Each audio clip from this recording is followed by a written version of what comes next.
It's September 9th, and that means we get to celebrate not one, but two birthdays. For gaming, this is a big day because this is the anniversary of both the Sony PlayStation 1 and the Sega Dreamcast. Both of these systems were released today. The Sega Dreamcast turns 16, and the PlayStation 1 turns 20. It's kind of crazy how time flies. Just thinking about that sometimes, you're just like, holy shit, it's really been that long? Yes, indeed you do. It has been that long. And I've got tons of fond memories of both of these systems, and I want to talk about what it was like in 1999 for the Sega Dreamcast, what it was like around the 5th generation, going on into the 6th generation of consoles, all the titles that were out, what it was like having those systems around, and some of the reasons why they were a big-ass deal. I mean, the PlayStation 1, it needs absolutely no introduction. It was Sony's first foray into the console market, into the video game market, really. I mean, Sony did the whole Sony Interactive thing where they had some games made, but they never had a full-fledged console. We already know that they were going to be teaming up with Nintendo to have the Super Nintendo PlayStation add-on. Getting fucking tongue-tied talking about it. Which we got to see is actually out there in the wild, and people have had their hands on the thing, and it's amazing, but that whole thing fell through, so Sony just went ahead and forged on and made the system a standalone console, and it took the world by storm. Sega, with the Dreamcast, was their last system that they had in the console market. This was their coup de grace. This was how they were going to exit the console market on an extremely high note. I mean, for a system that was only around for a year and a half, they sold through over 10 million units. That is fucking impressive. No matter which way you look at it or you cut it, 10 million units within that time span is amazing. You know, I still remember them marketing the living shit out of this, because think about it, 9999. It's kind of hard not to go and memorize a date like that, but they were going all out. And the first time that I ever saw a Sega Dreamcast kiosk, which was in EB Games at the time at Ross Park Mall, and I go down there with a couple friends, and there's a line waiting for people playing Sonic Adventure. And Sonic Adventure just blew everybody's fucking minds. This felt like a big-time technological leap from the 5th generation to the 6th generation, and you know, you got to see it. It was so insanely fast. We were seeing Sonic in 3D for the first time. I mean, one of the mascots who was heralded the world over as being one of the most recognizable video game characters in history, besides, you know, Mario. But seeing Sonic in 3D just running around, that shit was amazing. It was so damn cool. And, you know, everybody wanted to go and get their hands on that system. And at the time, whenever that came out, you know, in 1999, Sony was already on, like, some runaway success story and just churning out classic after classic after classic, both first and third party. I mean, in 1999, we had Final Fantasy VIII. We had Silent Hill. You know, there were so many damn games that were coming out at the time, it was just fucking crazy. There was a follow-up to Gran Turismo, Gran Turismo 2. Keep in mind, the Gran Turismo games were fucking borderline untouchable and still some of the best-selling games of all time. That is an impressive feat whenever you take into account how much bigger gaming has got since then. You know, we got to have Resident Evil 3 Nemesis. You already know how big of a survival horror fan I am, but the fact that we were getting the third Resident Evil and then Silent Hill within the same year? Fuck yeah, reading about that shit in PS1, no doubt, I was fucking happy as hell. But then Sega comes along, I'm like, damn, oh man, I need to have this. You know, seeing Soul Calibur for the first time. The transition from Soul Blade to Soul Calibur, and most people forget about Soul Blade's existence altogether, and I don't know why. Soul Blade was fantastic. You know, when it came to 3D fighting games, like way back in the day, seeing Soul Blade was just top-notch stuff. But Soul Calibur was in its own league. I still regard that as one of the best fighting games ever to exist. Ever to come out of the Bandai Namco camp, ever to come out of the Soul Calibur series. That game was just amazing. You know, I still remember sitting down and playing that at my sister's house because her boyfriend had the game. I didn't. So, went down there, was playing it, and my main go-to was Mitsurugi. And going and playing him and just going through all the different modes of story modes, it was just so fucking cool. You know, and I just kept on thinking about it, I'm like, wow, can't believe I was playing Soul Blade. Now this, you know, to me, it looked real. Like, it genuinely looked real. We were starting to see games that looked like real life. And I know we can look at the game now and just kind of scoff at the notion that anybody would think, oh man, that is even borderline realistic, let alone this is tapping into realism. No, this looked fucking great. You know, nobody was seeing shit like that. Most of the time, we were reserving visuals like that for CG cutscenes that we were seeing on PlayStation 1. When Squaresoft is going and banging out tons of classic titles, we're seeing, you know, those show up in this, and we're controlling it. That was just mind-blowing. You know, I love that so damn much. The first time I got to play Crazy Taxi, for example, you know, and I got Crazy Taxi on GameCube, I got Crazy Taxi on Dreamcast, I got Crazy Taxi on Steam. I played the hell out of this game. I've never had the opportunity to play the arcade version, though, so there's that. But playing Crazy Taxi for the first time, again, was one of the funnest arcade experiences in the entire world. I was just like, oh man, this is so neat! Yeah, and I still remember the first time I picked up the controller and had the little VMU memory card, and just seeing stuff on there, and you take it out, and it's a lot like Sony's Pocket Station. Well, you know, technically Pocket Station's like the VMU, but whatever, that's a fucking argument for a different day. But that, I just wish the batteries in them didn't fucking die instantaneously as soon as you turn that bitch on within a couple minutes. But having all the little mini games, having the visuals go and pop up, I just thought that was so damn cool. And again, we're now taking that for granted with something such as the Wii U game tablet controller. So we have all that shit down there, or anything on the DS and 3DS where the lower screen can just display a ton of information. The Dreamcast was going and doing that with a memory card that was detachable. And it was just mind-blowing. And holy fuck, I mean, the PlayStation, man. You know, and not to go and forget about the Nintendo 64, but it's just, you know, celebrating the actual birthdays of both the PlayStation and Dreamcast, so that's why I'm kind of focusing on them. If anybody's wondering, like, what about this, motherfucker? What the fuck do you think?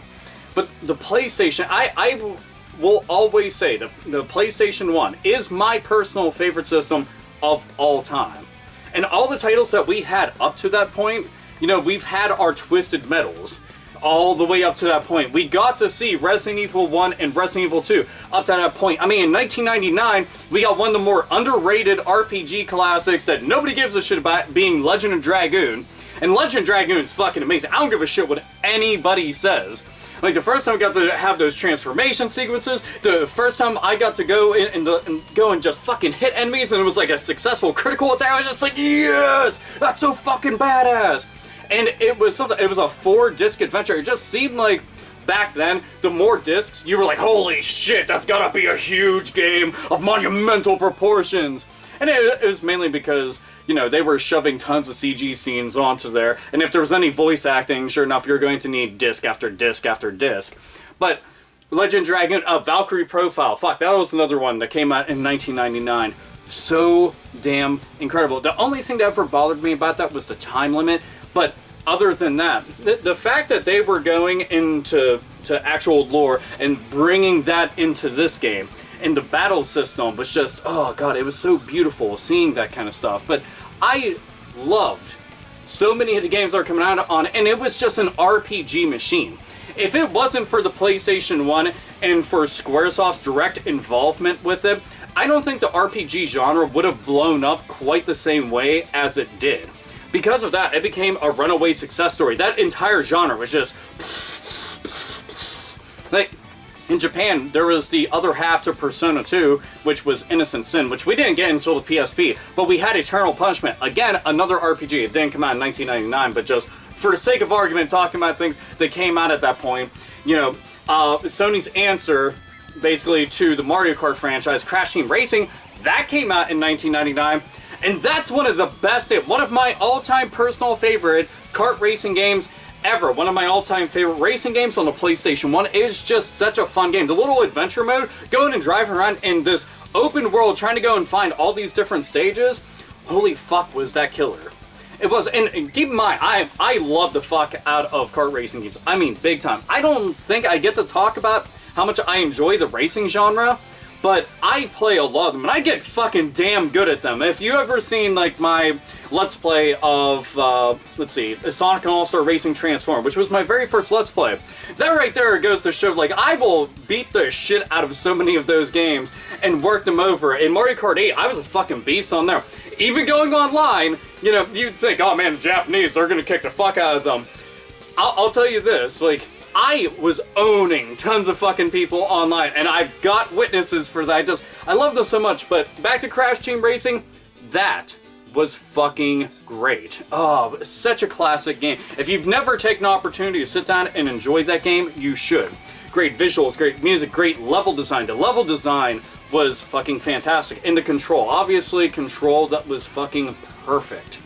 But back onto the Dreamcast. I mean, Dreamcast was an arcade port machine. That was one of the main selling points of it for people out there. If you got to see just the Capcom offerings at all, 2D fighters out the ass. One of the best versions of Marvel vs. Capcom 2, one of the best versions of Street Fighter Alpha 3, which is also known as Zero 3, you know, those were on there. The SNK was giving it tons of love, which that was something else that had made me really want to go and invest in it. Was I wanted a Neo Geo Pocket Color. Desperately. I had a Game Boy Color at the time, because that's what was out at the time. And the idea that the Neo Geo Pocket Color was out, I'm like, oh man, I really like all things Neo Geo. I really want to get this. In the little local game store that was in town, I ended up entering into a raffle, winning my Dreamcast. That's how I got my Dreamcast. And the first game I got for it was House of Dead. But I was like, oh, it'd be so cool if I could go and get all this other shit. Unfortunately, that never even got to, you know, see the light of day for me. Hell, I've got a Neo Geo Pocket Color right there in the box, and I've got my very first one right here, and I've had this thing for years and years and years. But love this system, and the fact that you could go and connect things to it and start unlocking shit between the games, that was unheard of. You didn't see that kind of connection between two separate hardware manufacturers. Think about that for a moment. That shit would never happen in modern day.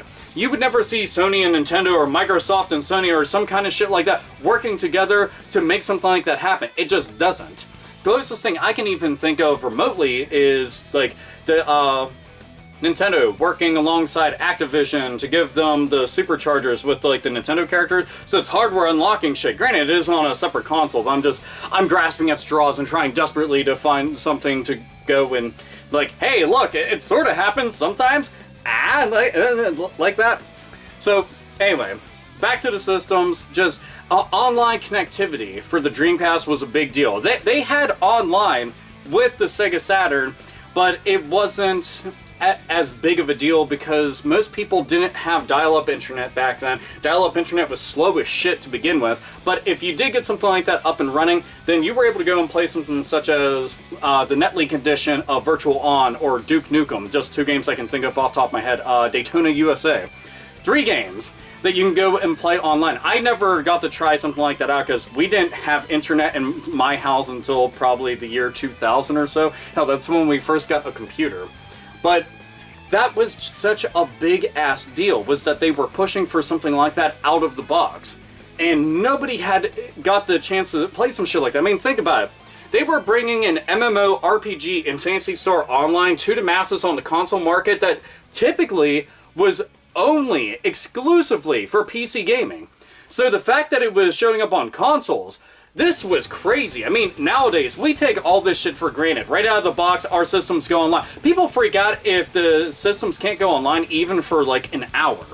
But back then, this was some shit we were just like, holy fuck. Normally, we were just, you know, if you want to go and play something with some friends, you sat down with them. And that's still the way that I traditionally prefer to play shit. You know, the 4 controller ports in the front of the Dreamcast. I was like, man, they took a cue from Nintendo. Now we got a 4-player split screen. That's a shit. Oh, I love that so much. So, that was kind of cool. Oh, and back to the whole arcade port thing. You know, there's a game, okay, House of the Dead. I love the shit of House of the Dead, and like I said, House of the Dead 2 was my very first game. And I played that game to the point that I could go through it in perfect damn near every single stage and every single boss. I'd get hit like every so often. But I became such a fucking beast at it because it's all that I had. So I just kept playing it over and over and over again. Nowadays, you know, not so much because obviously out of practice, I can still go through and beat the game. But a spin-off from the House of the Dead games, and most people know about it, is Zombie Revenge. That game, I mean, it's got the hokey, cheesy as fuck voice acting, but it's a beat-em-up. A beat-em-up House of the Dead game. Nobody would ever think of taking those two genres and mixing them together. I mean, an on-rail shooter horror game is now a beat-em-up horror game. Like, holy fucking hell, I just, again, would not think of something like that. I mean, you know, this isn't some Mutation Nation, but it's still fun as hell. I remember playing that game, I remember playing Blue Stinger and Carrier. There were so many good horror games on there. There was a really good port of Resident Evil 2, of Dino Crisis. The Dreamcast was getting all sorts of shit on there, and I liked that a lot. It was just like, oh man, that's fucking killer. I can't wait to go and play this and this and this and this and this. You know, Blue Stinger is not that great of a game, but for some reason, it's one of those so bad that it's good type games. So that just... You gotta play it. I mean, if you're a horror game enthusiast, you have to go and play some shit like that. But both of these systems, man, 20 years. I mean, 20 years, to think back on the PlayStation 1, being out for 2 decades now. I'm playing PlayStation 4. I'm actually playing The Adventures of Pip on PS4. I know, not exactly something that's pushing the hardware, but it's a fun-ass game. But I was playing PlayStation 4 last night, and I'll more than likely be playing it after I have this uploaded and edited and it's onto YouTube and shit. But 2 decades of this, you know, think about all the things that have shown up on it. The Grandia series, here in North America, that's how we got introduced to it. Grandia 2 showed up on Dreamcast, and then got to show up onto the PlayStation 2. They just did an HD version of that onto Steam.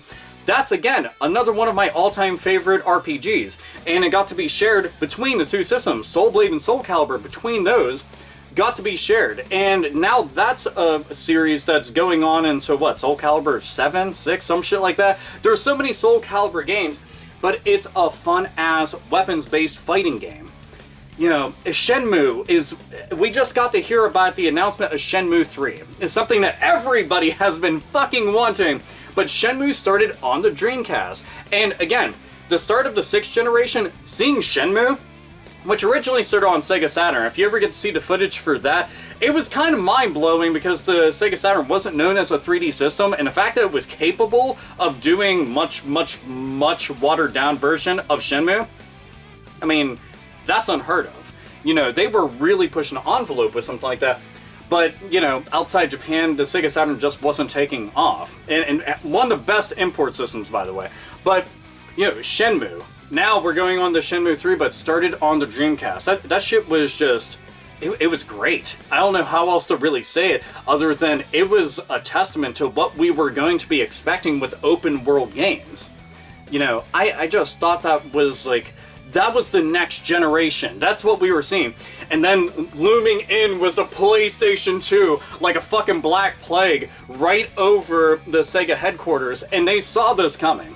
You know, there was no stopping it. The PlayStation 2 was coming in, and I mean, as history has shown, PlayStation 2 went on to dominate to the point that it is the highest selling video game console of all time. And it was a fucking beast. You know, they were like, hey, this will play PlayStation 1 and PlayStation 2. Damn! Oh, this is also a DVD player. You know how you can't afford DVDs, D players and shit, and you want to jump on to that because fucking VHS sucks and Beta was obviously a lot better? Yeah, well, this also plays that, and it plays CDs. People were just blown the fuck away. Dreamcast couldn't keep up with that, even though they had over 10 million units sold.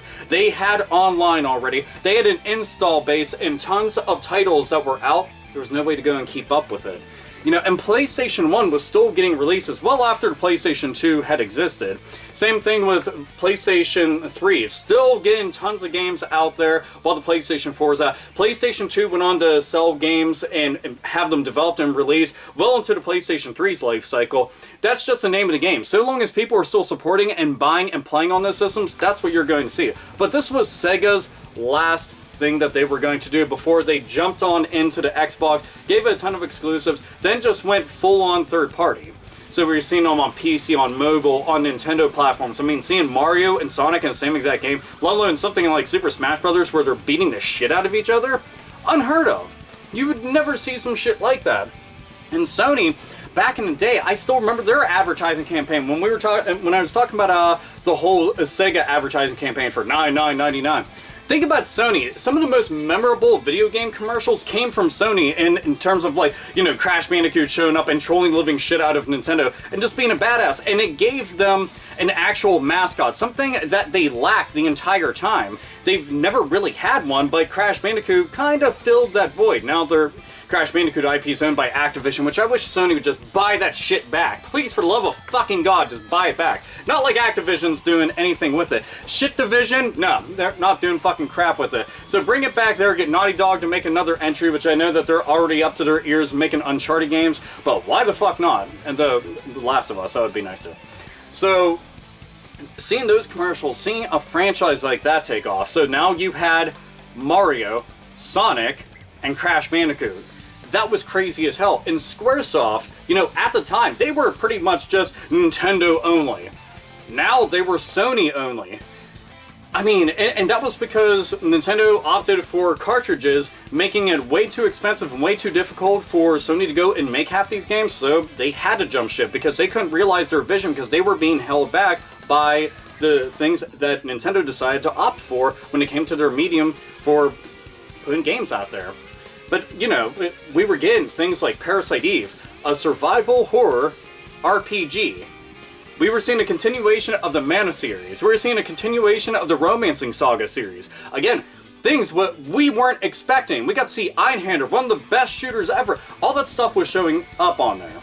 You know, we were seeing arcade ports from Namco out the ass. Like, we were seeing Ace Combat games, we were seeing the Ridge Racer games, we were seeing the Time Crisis games. All this stuff was showing up, the Namco Museum games, which were nice collections at the time for classic games that you didn't really have a way to go and play at the time. You know, there were so many games on the PlayStation, and it also had, in my opinion, one of the best controllers at the time, especially after they added the dual analog sticks on there. That was something we had never even imagined, but once you had it, there was no going back. And right now, it's 2015, and we're still there because, well, it works. And it works very well.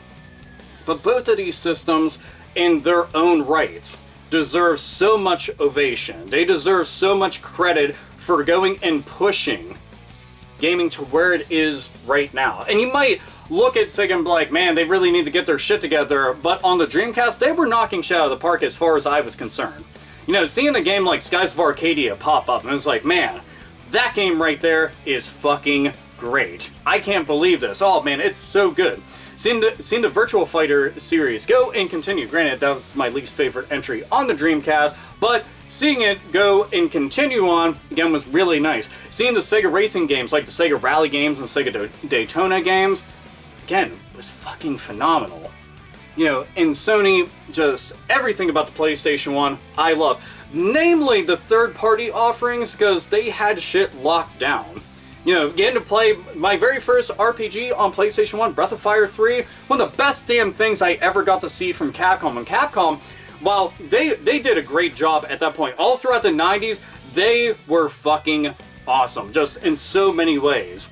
You know, they were putting their fighting games out on each system, which technically Sega Saturn had the best ones out of the entire bunch. You could argue that the Dreamcast ones were a little bit better, but I think that the Sega Saturn ones, assuming that you had the little RAM card expansion to go and add in for the ones that needed it, yeah, there was no way to go and touch those. Those were fucking arcade perfect. Holy hell, man. It was just good stuff. You know, Castlevania Symphony of the Night. I mean, Konami's a fucking complete shit company now, but they put out one of my all-time favorite games on the PlayStation 1. Later did a port on Sega Saturn. Dreamcast got no love when it came to that, but shit happens. And Dreamcast got tons of ports from the 5th generation onto their system that in many ways were the best versions of those games, and you could only get the best version on the Dreamcast. Meanwhile, the PlayStation 2 came in and it had essentially just nothing but next generation stuff. You know, and it was weird because while the Dreamcast was the kind of, I don't know, I guess like the first offering of that generation, the PlayStation 2 really showcased what it was going to be in terms of raw power. And it's like night and day when you compare them, DVD versus GD-ROM. You know, look at the GPU, look at the CPU, look at everything, look at the RAM. It was just like night and day, and it's unfortunate to see that Sega had to go and leave the console market because I think that they did a lot of very, very, very innovative things with every single one of their systems. They were willing to take chances that most companies don't have the fucking balls to right now. And not so much in such a gimmicky way, but just novel concepts and ideas that even the developers and consumers could both look at and not think is straying too far away from, like, normality whenever it comes to gaming. You know, when you see something like Seaman, for example, which watched the AVGN review of that, that's fucking funny. But when you saw that, not many people got to see virtual pet simulators, but at the time, that shit was really big with Tamagotchi. So applying it to that shit worked. And then if you had like the little Chow Garden thing from the Sonic Adventure games, that worked out greatly. But I just want to go and talk about those, because it was a big deal for somebody like me and any gamer out there that was playing stuff at the time. Both of these systems are just cool. Again, it's Dreamcast, 16 years old now, and the PlayStation 1, 20 years old. So, memories. Whatever memories you have of those franchises, of those systems, of that time. Comment box. Make a video if you want to, responding to this, talking about stuff in greater detail if you feel like. Share it around and let people know, because it's a fucking celebration worth having, and everybody should go back, play some PlayStation 1 games if you can pry yourself away from Metal Gear Solid 5 for a little bit. Play some PlayStation 1 games, play some Sega Dreamcast games, and if you don't have either system, emulate them. I don't give a shit. Just play the old school games because they are worth playing, because they are fun and fucking awesome. And as always, nerds, nerdettes, and gamers game the fuck on!